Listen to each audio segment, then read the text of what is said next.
Il est 11h59 ante meridium, c'est-à-dire avant midi, et nous démarrons notre séance sur la lecture de l'heure.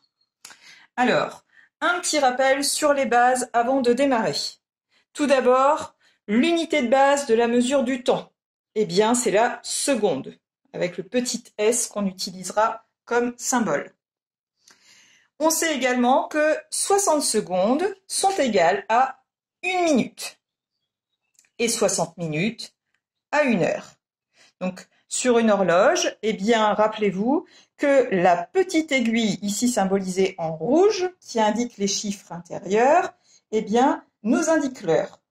La grande aiguille, ici représentée en noir, indique les petits traits qui entourent notre horloge, les 60 petits traits, c'est-à-dire les minutes. La journée, elle, est composée de 24 heures. De minuit 0h00 sur votre horloge à midi 12h, eh bien c'est la première partie de la journée, c'est le matin, donc représenté par AM. Ensuite, eh bien à partir de midi 12h00 jusqu'à minuit, donc minuit, eh bien on recommence une nouvelle journée à 0h00, juste après 23h59, puisque notre journée fait bien 24 heures. 12h le matin, 12h l'après-midi, donc de midi à minuit, c'est l'après-midi, PM. Vous pourrez d'ailleurs remarquer sur ma petite horloge ici que nous sommes passés de AM à PM, post-méridium ou après-midi. Donc comme on vient de le dire en observant cette petite horloge, les chiffres, enfin les nombres rouges indiquent les heures. Alors, sur une horloge, en général, tous les nombres ne sont pas indiqués. Vous avez souvent le 12, le 3, le 6 et le 9. Dans un premier temps, si vous n'êtes pas très à l'aise, eh bien, vous pouvez utiliser ce type d'horloge avec toutes les heures qui sont indiquées. L'heure, eh bien, je l'observe en regardant les grands traits et en regardant les nombres. Ça veut dire que quand je cherche l'heure, ici par exemple, si je cherche à lire l'heure, je vais observer la petite aiguille qui m'indique l'heure et compter le nombre de grands traits en partant bien sûr ici du haut. Donc je pars d'ici, 1, 2, on observe bien de toute façon ici que la petite aiguille indique le 2, ça veut dire qu'il est 2 heures.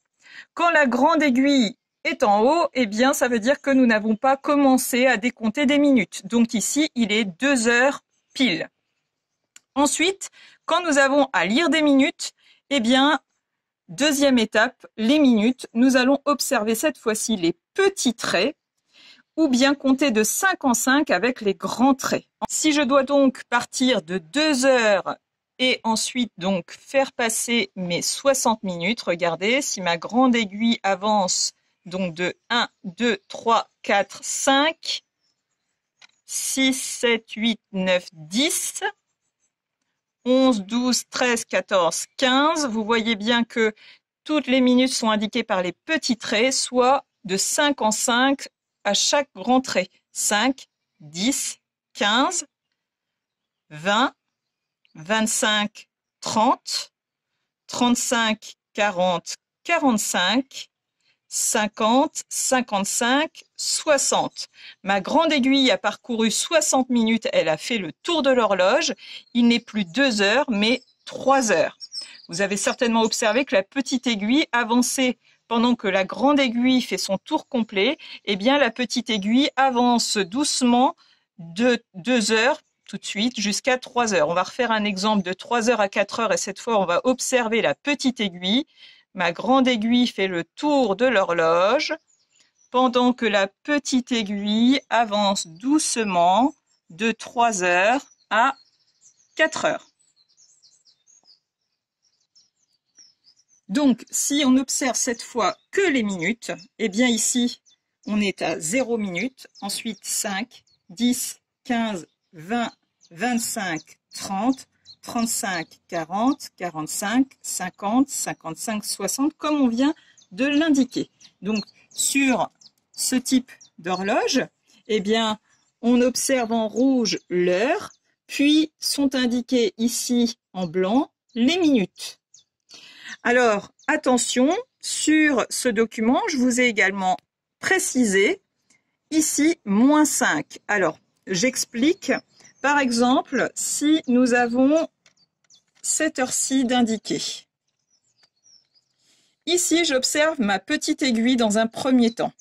J'observe donc le grand trait 3, 4, 5. On s'aperçoit qu'il est soit 5 heures, soit presque 5 heures. Il faut donc observer maintenant la grande aiguille. On voit que la grande aiguille est proche du 12, ça veut dire qu'il n'est pas encore 5 heures. Il reste 1, 2, 3, 4, 5 minutes avant d'être arrivé à 5 heures. On peut donc dire ici qu'il est 4h55. Si je pars de 4 heures, eh bien, je compte mes minutes à partir du 12, 5, 10, 15, 20, 25, 30, 35, 40, 45, 50, 55. Il est 4h55. Ou pour faire plus simple, eh bien, je peux dire qu'il est presque 5 heures et dire qu'il est 5 heures moins 5. De la même manière, eh bien, on pourra également faire la même chose lorsqu'il est, par exemple ici, presque 6 heures. On voit cette fois que la petite aiguille n'est pas sur le 6, là il n'y a plus de doute, et elle va bientôt arriver sur les 6 heures. Il est ici 6 heures moins 5, 10, 6 heures moins 10. Ou bien, je pourrais également dire 5 heures 50. Vous voyez ici la correspondance, 50 minutes correspondent également à moins 10 lorsqu'on part de l'heure suivante. Donc 5h50 ou 6h moins 10. Même chose pour, alors vous voyez qu'on pourra le faire sur toute la deuxième partie de l'horloge. C'est-à-dire que je peux dire par exemple qu'il est 7h moins le quart. Alors attention, on introduit ici une nouvelle notion. Je devrais dire moins 15 minutes, mais on ne parle pas de 15 lorsqu'on lit l'heure, on va parler du quart d'heure. Donc ici, 5 heures moins 15, on dira plutôt 5 heures moins le quart. Petite parenthèse donc sur les fractions d'heure. Le quart d'heure. Donc un quart, cela signifie qu'on prend une unité, donc ici 1 heure, un tour d'horloge, et qu'on partage cette heure en 4.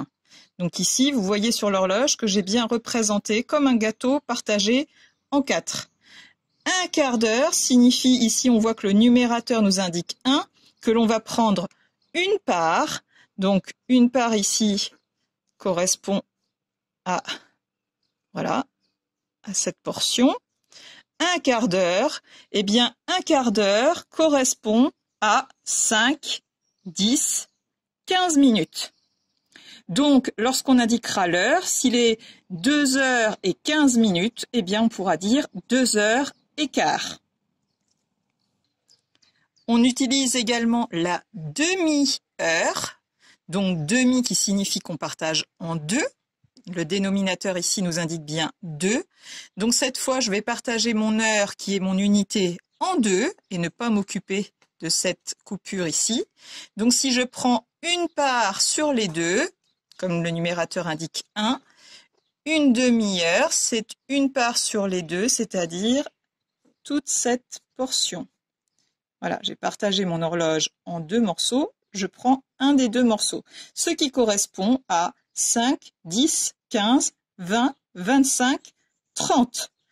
Une demi-heure est égale à 30 minutes.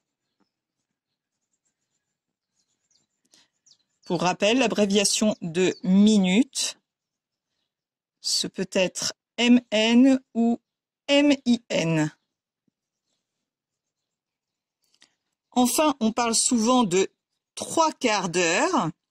Donc 3 quarts d'heure, toujours la même méthode. J'observe mon dénominateur qui me dit de partager mon heure en 4, comme tout à l'heure. J'ai donc 4 parts ici. Et ensuite, le numérateur qui m'indique 3. Je dois donc prendre 3 parts sur les 4. Donc j'en ai déjà ici 1, 2, et j'ajoute la 3e part.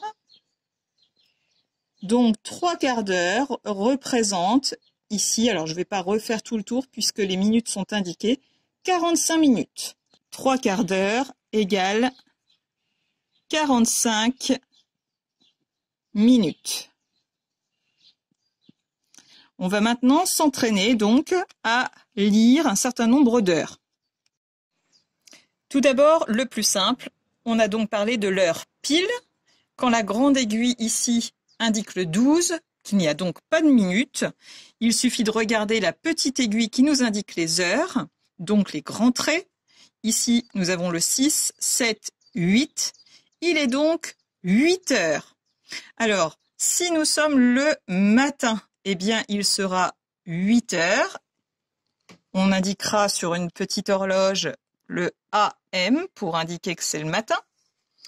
Si c'est l'après-midi, eh bien, il sera indiqué PM, ou bien nous aurons une autre écriture, c'est-à-dire que la demi-journée du matin sera passée, et donc on partira du 12 pour trouver l'heure du soir, 12, 13, 14, 15, 16, 17, 18, 19, 20. C'est-à-dire que 8 heures le soir correspondent à 20 heures. Donc la technique pour trouver l'heure du soir, c'est tout simplement de prendre l'heure du matin et d'ajouter 12. 8 plus 12 est bien égal à 20. Exemple cette fois sur les heures utiles dans la vie de tous les jours, ce que j'appelle ici les heures de rendez-vous. Quand on vous donnera un rendez-vous, ce sera soit à une heure pile en général, soit avec les heures intermédiaires. Donc ici par exemple, si nous sommes l'après-midi, il est 12 plus 1, 13 heures.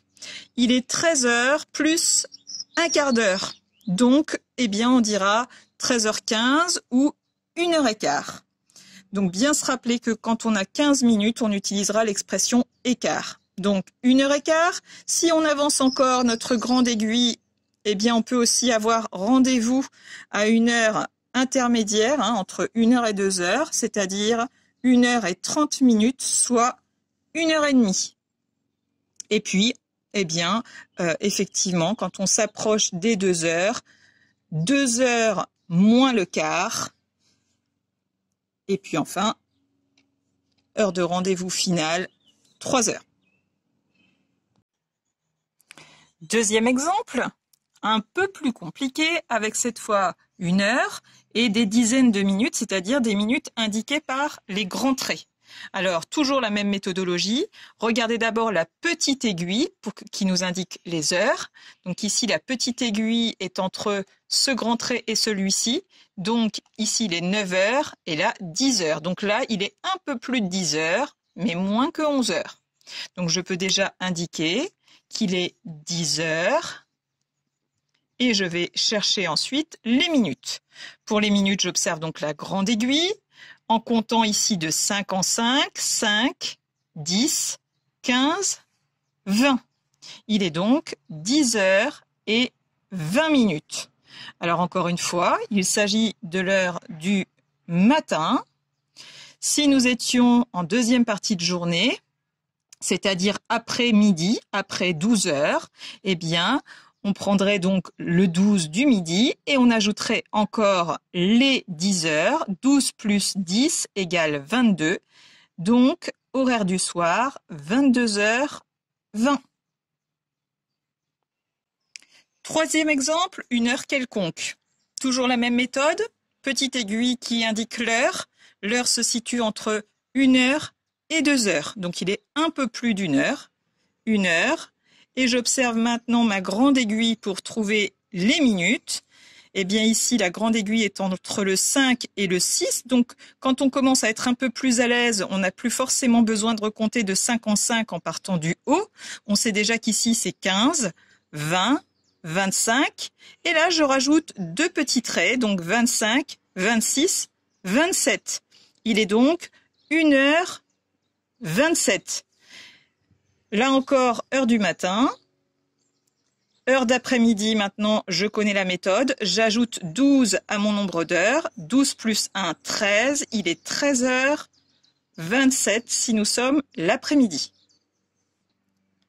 Quatrième exemple, l'heure avancée. C'est-à-dire qu'ici, lorsque je commence par observer ma petite aiguille, je vois qu'elle est entre le 2 et le 3. Elle n'est pas encore sur le 3, mais elle s'en approche très sérieusement. Donc, il est effectivement 2 heures passées. Donc, je vais devoir chercher les minutes. De façon traditionnelle, eh bien, je vais observer la grande aiguille.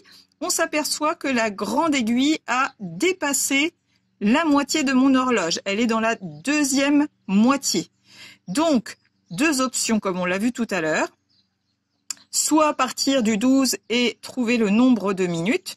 Donc ici, nous savons que nous sommes à 30, 35, 40. Il est donc 2h40. On peut également énoncer l'heure comme on l'a dit tout à l'heure en disant qu'il est bientôt 3 heures. Il manque encore 5, 10, 15, 20 minutes avant qu'il soit 3 heures. Donc on peut également dire qu'il est 3 heures moins 20. Là encore, il s'agit d'un horaire du matin, 2h40. Pour trouver l'horaire en soirée, on rajoute 12. 12 plus 2, 14. Il est donc 14h40. Alors, on ne dira pas 15h moins 20, mais 3h moins 20 de l'après-midi. Ici, un exemple qui ressemble énormément. L'heure avancée, mais cette fois-ci avec le quart. On en a parlé tout à l'heure. Ici, il est presque 5 heures. On voit bien que la petite aiguille s'approche très sérieusement du 5. Il manque un quart d'heure avant qu'il soit 5 heures. On peut dire qu'il est 5 heures moins le quart. On ne dira pas 5 heures moins 15. Et bien sûr, si on écrit l'heure de façon plus traditionnelle, eh bien, il est encore 4 heures avec un certain nombre de minutes qui sont passées.